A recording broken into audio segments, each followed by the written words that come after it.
Arnaud Montebourg est sur son créneau, défense de l'industrie française, fabricants français. Et c'est vrai que Maurice Taylor l'a piqué au vif dans la mesure où il attaque la qualité de la main-d'œuvre, il attaque la qualité de l'industrie française.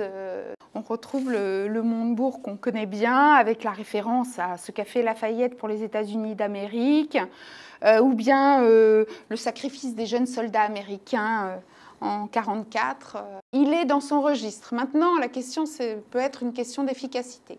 Est-ce que la réponse d'Arnaud Montebourg va changer quelque chose? Et là, on est tenté de dire qu'à l'évidence, non. Un Arnaud Montebourg qui arrive en pompier et qui se retrouve dans une situation extrêmement complexe parce que le seul repreneur potentiel, a priori, c'était Titan, et que Titan a lâché l'affaire à la suite d'un certain nombre d'épisodes malheureux, puisque au printemps, il avait encore comme projet d'installer le siège Europe, son siège Europe.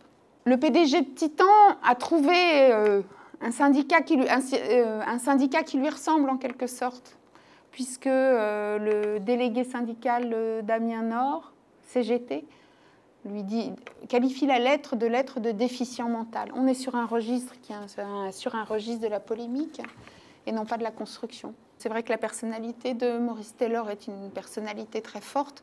Il a écrit à Obama, par exemple, pour lui suggérer de supprimer les postes d'ambassadeur. On pourrait le qualifier d'ultralibéral, paradoxalement protectionniste, puisqu'il défend l'idée de barrière vis-à-vis de la concurrence étrangère, et que dans son courrier, il n'épingle pas que le gouvernement français, il épingle aussi le gouvernement américain sur le sujet, et puis qui pratique le French bashing avec plaisir. Le sujet des ouvriers d'Amiens, c'est oui ou non le site va-t-il fermer, oui ou non vont-ils se retrouver sur le carreau.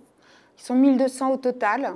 Ils avaient un plan de départ volontaire qui permettait à un certain nombre de partir en pré-retraite, d'autres de créer des entreprises, une reprise de 500 salariés par Titan, donc, et puis le solde aurait traversé la rue vraisemblablement pour aller chez Goodyear Amiens Sud, et aujourd'hui il se retrouve sans doute dans une immense détresse parce que la fermeture d'une usine, d'un site industriel, c'est toujours dramatique.